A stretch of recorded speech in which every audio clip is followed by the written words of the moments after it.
Hello प्यारे बच्चों, कैसे हैं आप सभी। चलिए इस वीडियो में हम समझेंगे कक्षा 6 की वर्कशीट नंबर 34 जो कि 18 नवंबर 2021 की वर्कशीट है और आज का विषय है बच्चों सामाजिक विज्ञान। और आज जो हम टॉपिक पढ़ेंगे वो है सरकार के प्रकार। तो चलिए इस वर्कशीट को शुरू करते हैं। जैसा कि आपने पिछली वर्कशीट में पढ़ा था कि किसी भी देश में सभी लोग एक साथ मिलकर रह सकते, इसके लिए भी नियम बनाए होते हैं।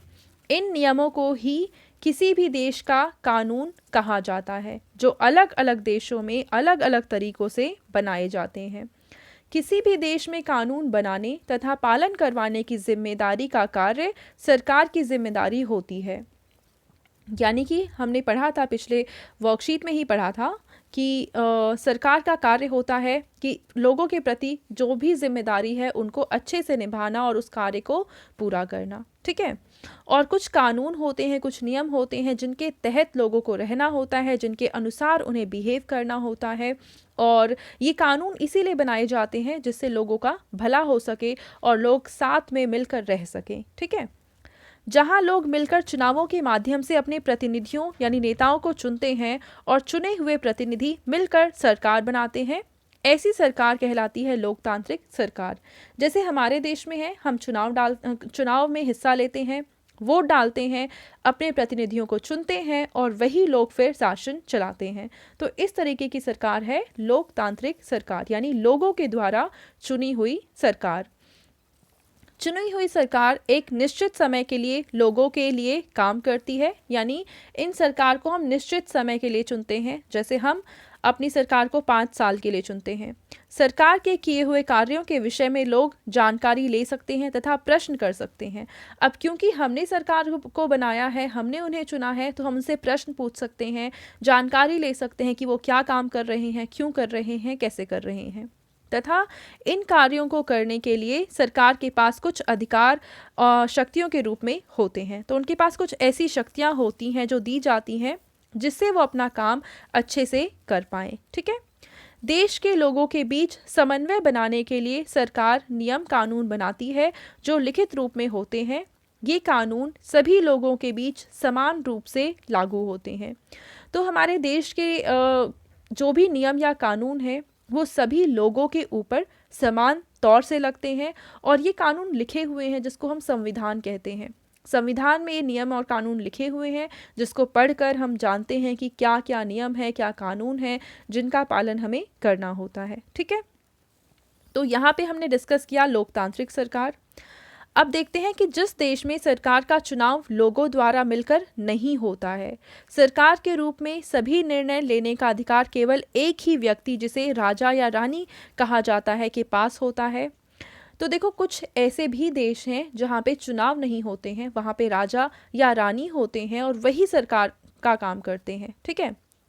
राजा या रानी अगले राजा या रानी का चुनाव अपने पुत्र तथा पुत्री में से अथवा अपनी मर्जी से किसी भी व्यक्ति का चुनाव कर सकते हैं। जैसे मान लो आपने पढ़ा होगा अपनी हिस्ट्री की बुक में अकबर के बारे में और औरंगजेब के बारे में और भी बहुत सारे राजाओं के बारे में पढ़ा होगा। तो वो क्या करते थे कि वो सरकार का हिस्सा होते थे, मतलब वही सरकार होते थे। वो जो निर्णय लेते थे वही उनका ही निर्णय माना जाता था। वो जो नियम कानून बनाते थे, लोगों को उस नियम कानून के अनुसार चलना होता था।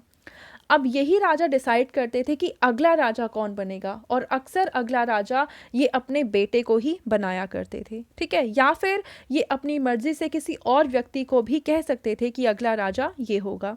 तो यहाँ पे राजा बनाने में लोगों की कोई हिस्सेदारी नहीं होती थी। ठीक है।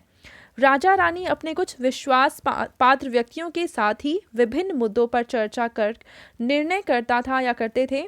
कानून बनाने तथा पालन करने की जिम्मेदारी भी राजा या रानी की होती थी। तो यहाँ पे हम देखेंगे सारी चीज़ें राजा या रानी के इर्द गिर्द ही घूमती थी। यहाँ पे आम जनता का कोई लेना देना नहीं था। बस आम जनता फॉलोअर्स थी कि जो राजा या रानी कह रहे हैं वही चीज़ उन्हें फॉलो करनी होती थी।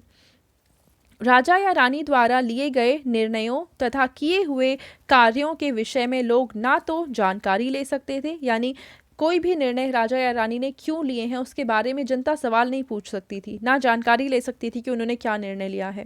ठीक है। तो ऐसे देश की सरकार को हम कहते हैं राजतंत्र, यानी जहाँ पे किसी राजा या रानी का शासन होता है उस तरह की सरकार को हम कहते हैं राजतंत्र। ठीक है बच्चों, तो आपने दोनों तरीके के तो पढ़ लिए कि किस तरीके की व्यवस्थाएं होती हैं, सरकार कितने प्रकार की होती हैं, दो प्रकार की, एक लोकतांत्रिक सरकार और एक होता है राजतंत्र। तो अब आपसे ये पूछा हुआ है कि आप अपने देश में कैसी सरकार पसंद करेंगे, लोकतंत्र पसंद करेंगे या फिर राजतंत्र पसंद करेंगे। कोई दो कारण बताने हैं आपको। तो चलिए इसका उत्तर लिख लेते हैं। तो बच्चों इस प्रश्न का उत्तर लिखेंगे आप, मैं अपने देश में लोकतांत्रिक सरकार पसंद करूंगी या करूंगा, क्योंकि पहला पॉइंट यहाँ पे आ जाएगा, फर्स्ट पॉइंट, लोकतांत्रिक सरकार लोगों के प्रति जवाबदेह होती है, तथा दूसरा पॉइंट आ जाएगा यहाँ पे, इनकी शक्तियों पर संविधान द्वारा अंकुश लगाया जाता है। तो हम लोकतांत्रिक सरकार को चुनना चाहेंगे, और क्यों? उसके दो कारण ये है कि पहली बात तो लोकतांत्रिक सरकार लोगों के प्रति जवाबदेह होती है, यानी लोग उनसे प्रश्न पूछ सकते हैं, उनके बारे में जानकारी हासिल कर सकते हैं। और दूसरी चीज़ ये है कि हमारे संविधान के द्वारा ही इन जो सरकार है, लोकतांत्रिक सरकार है, उन्हें ऐसी शक्तियाँ दी जाती हैं जो एक लिमिट से बहुत ज़्यादा ना हो। ठीक है, तो ये दो कारण हैं कि हम अपने देश में लोकतांत्रिक सरकार को पसंद करेंगे। ठीक है बच्चों, तो ये थी आज की हमारी सोशल साइंस की वर्कशीट, एंड आई होप आप सभी को ये वर्कशीट बहुत अच्छे से समझ में आई होगी। और बच्चों अगर आपको ये वीडियो पसंद आई है तो इसको ज़रूर लाइक करें, अपने फ्रेंड्स के साथ भी शेयर करें और चैनल को सब्सक्राइब करें। Thank you.